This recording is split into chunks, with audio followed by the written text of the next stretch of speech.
Hi, I'm Dustin Abbott, and I'm here today to give you my standard review of one of three of the new Sony G primes, and that includes a 24mm F2.8 G, which we're reviewing today, a 40mm F2.5, I'm filming on it at the moment on a Sony a6600, and then also on a 50mm F2.5.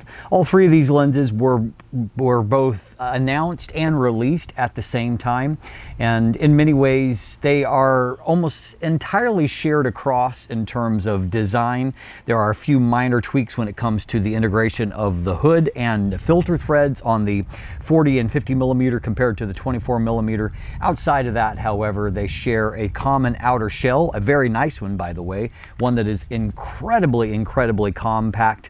In this case, these lenses are only 68 millimeters in diameter with a 45 millimeter length and weigh in varyingly at anywhere between 162 and 174 grams. All of them extremely light, and the lightest of those being the 24 millimeter that is only 162 grams despite having all metal construction, a wealth of features, and a very thorough weather sealing. And so for those that are looking for a premium lens but don't necessarily want to pay the higher price or put up with the larger size of a larger maximum aperture, professional grade lens, but are interested in having a high quality professional grade lens but at a much smaller size, this series is going to be very appealing. And of course, there is the price factor in that this lens, all of these lenses retail for right under $600 US, which compared to other options with larger maximum apertures, that places them, either at 50% of the price or even less relative to the larger lenses, while still offering a lot of the same performance, an optical performance, autofocus performance, build quality, despite having a much smaller maximum aperture. So today we're going to do our standard review, and if you want more information, you can check out the definitive review instead, where I cover things, take a deeper dive into a lot of different aspects. Today's episode is brought to you by Phantom Wallet, the minimalist, modern wallet that sets you free from a bulky traditional wallet while also making it easy to access your cards and money when you need them, thanks to their unique fanning mechanism. Visit phantomwallet.com to check out their unique sizes, styles, and finishes that span from aluminum to wood to carbon fiber. You can even customize your wallet with new accessories like a money clip, cash holder, ID display, and even the Chipolo tracking integration if you're the kind of person who loses their wallet. Use code DUSTIN15 for 15% off when you're ready to check out. I want to thank Camera Canada that I've been buying a lot of my own gear from recently for providing me some loaner samples of all three of these lenses so I can bring you this series of reviews. They've been great to work with, and I want to thank them for enabling us to be having this conversation today. So as mentioned already, these lenses are incredibly compact, but they also at the same time have a high-grade metal shell. They have a thorough weather sealing inside. So in the case of this 24mm lens, we start with a gasket at the lens mount, and there are a total of 10 seal points throughout the lens, which is pretty incredible when you consider you've got a lens that's less than 2 inches long. To have that many seal points is really impressive. And in many ways, the feature set is just like a miniaturized G Master lens in that you have all of the same functionality when it comes to the aperture. For example, you can select automatic and control aperture within the camera. You can use an aperture ring here and select aperture in 1/3 stop to tenths, or you can click a switch on the other side of the barrel and you can declick the aperture and smoothly rack through it without any kind of stops along the way. And so, obviously a really flexible approach to that. It has both the AF/MF switch and the focus hold button that is common to, higher grade Sony lenses. I will make only one observation on that, and that is because everything is miniaturized, the aperture ring is very close to the manual focus ring, the switches are quite flush and a little bit smaller. I can tell that when you're wearing gloves, it's going to be much harder to operate these things just because they're quite flush and small. And so, you know, it's a minor inconvenience, but certainly one that I do want to denote. It's not winter around here, so I'm not wearing gloves, but I have a lot of experience with both winter and wearing gloves living in Canada. And so I can tell you that that will be a factor come that time of year. And it's just something you're going to have to overcome. It's hard to avoid that. It's such a tiny lens, and they've packed a lot into it.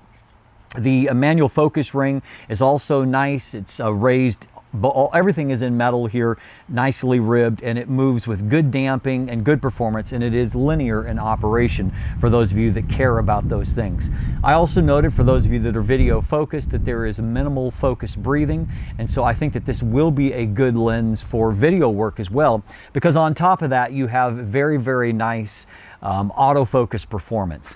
And autofocus surprisingly uses dual linear motors here.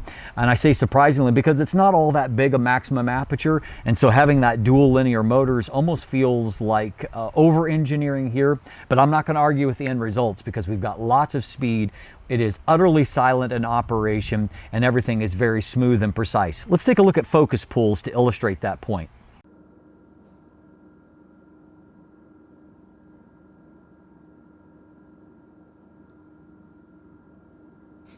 Did you hear anything there? Didn't think so. And that is the, you know, the strength of this great focus system. Likewise, when I approached the camera and tested to see how it tracked my face, you can see from this that it did a good job at whatever focus distance it was of smoothly making that no obvious steps or anything like that. So a really, really nice execution of autofocus here that provided great results. And even in a series where I was taking pictures of Loki, who is right here beside me over here, and I was taking pictures of him and tracking him with IAF, you know, at a low kind of angle. It stayed right with him, and you can tell from these shots that it really nailed focus. Very, very crisp details. It looks great. So that leads us to a discussion of the image quality. Now, there is one quite strong negative here that I do want to point to before we get to a number of positives. This lens does get, because it's a Sony first-party lens, it gets great first-party profile support. And so I wasn't seeing some of these flaws in my real-world images because either JPEGs or video and camera automatically corrected. And then in Adobe Lightroom, which is my kind of home hub for my processing, it was automatically corrected by a profile there. And so I wasn't seeing it until I purposely tested for and turned off the corrections for vignette and distortion. And what I found was a shocking amount of barrel distortion. It took me about a plus 43 to manually correct it, which is the only lens I've seen as bad as that was in late 2019, early 2020. I did a review of the Tamron 20mm F2.8 prime for Sony, and it also had massive amounts of barrel distortion. And that's the case here. It's just a really, really strong amount of barrel distortion. Vignette also very heavy, about 3 stops, requiring a plus 73 to correct for that. So as noted, the difference between the Tamron and the Sony lens is that the Sony gets better profile support, and so it may be less of a real-world issue, but nonetheless, this is clearly a lens that is designed for electronics to complete the job, because optically, in and of itself, it's not finishing the job. There is some serious, serious distortion and vignette that are there that the electronic wizardry has to cover for. So fortunately, things get a lot better after that.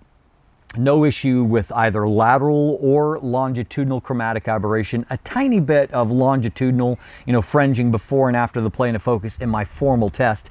However, out in real world shots in high transition areas before and after the plane of focus, I didn't really see anything, and so I think that this is actually a great job. Likewise, a great job of flare resistance. It didn't seem to matter where I put the sun in the frame, panning across it. It had great flare resistance at all tested apertures, and so a great job with the coatings on this lens as well. Now, when it comes to the sharpness and the contrast from the lens, I could tell by looking at the MTFs a few things. First of all, very strong center performance with, you know, a gradual decline towards the corners. Pretty standard profile. What I saw that was more interesting is that stop down, the lens doesn't really improve all that much. And that's exactly what I found when I tested it in real life as well. So wide open f2.8, very, very strong in the center of the frame, good mid frame, and corner performance, okay. And when I stopped on down, that continued to be the trend, where things got slightly better in the center and in the mid frame, and slightly better in the corners, but the corners were never really excellent at excellent levels. And so when I compared to some other options like the Sigma 24mm f3.5, I found that the Sigma was fairly close, not quite as good in the center of the frame, mid frame about equal, the Sigma a little bit better in the corner. The Samyang 24mm f1.8, which is the strongest optically of any of these lenses, it was ever so slightly behind the Sony in the center of the frame, mid frame about the same. It blew the Sony away in the corners. And unlike some of these other lenses, the Samyang really has another gear when you stop it down. And so at f5.6, it's better all across the frame. That's not to say this lens is not very sharp, however. It is very sharp. It just gives you basically probably about 95% of what it's got optically all across the frame at f2.8 wide open, and you're only going to get, you know, a very small return for stopping the lens down further. Now the good news is that you can use stopping down more about depth of field and less about needing to add sharpness, because you can get very sharp, very detailed images across the frame from this lens. It is very, very good optically, and I liked images out of it. But the reality on the market these days is that there are cheaper options that give you as good or better of an optical performance. And so it's more about the sum total of the package here that makes this lens a more tempting proposition. Finally, coma performance was fairly good. Obviously f2.8 is not f1.8, and so the Samyang is probably the better astro lens. But coma was fairly well controlled with no real wings. I saw a little bit of stretching and elongating of star points. They're not as crisp and defined at the edges as what they are in the center. Pretty standard stuff, however. It's certainly a lens that you could definitely use for shooting astro. The only potential downside is because it does have really heavy vignette. You could end up at higher ISO settings with some additional noise in the corners after you correct for that vignette. And so that's my only real negative there. Bokeh quality was actually also quite good. This lens doesn't have as high of magnification as competing lenses. Both the Sigma 24mm f3.5 and the Tamron 24mm f2.8 are actually 1 to 2 macro lenses as well. So a 0.50 times magnification, very high.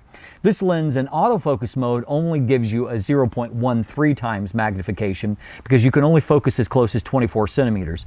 You can actually manually focus closer, however, down to about 18 centimeters, and that's going to give you somewhere around a 0.17, 0.18 times magnification. But all of these lenses I've mentioned are better, including the Samyang, which is more like a 0.21 times magnification. So you don't have maybe as many opportunities to create bokeh as what you do with the other options. The upside though, however, is the quality of the blur is fairly soft in most situations.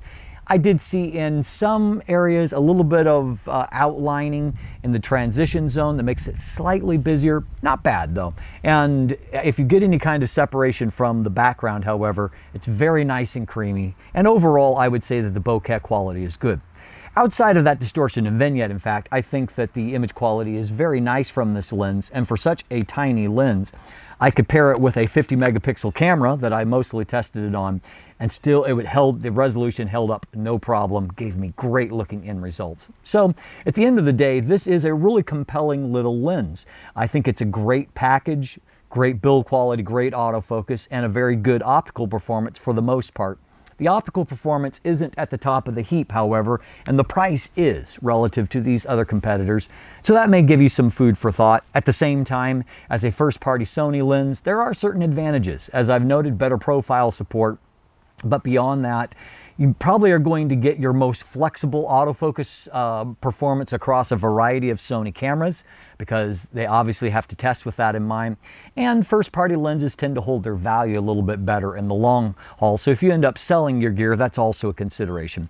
So at the end of the day, I think there's a lot of reasons to consider the Sony FE 24mm F2.8G if you don't have the budget or the desire to go all the way to the excellent 24mm G master lens. I'm Dustin Abbott, and if you look in the description down below, you can find linkage there to my full text review and also to the image gallery with photos from this lens. There are buying links there if you'd like to purchase one for yourself. Linkage to pick up some of my merchandise, to follow me on social media, become a patron, or to sign up for my newsletter. And if you haven't already, please click that subscribe button right here on YouTube. Thanks for watching, have a great day, and let the light in.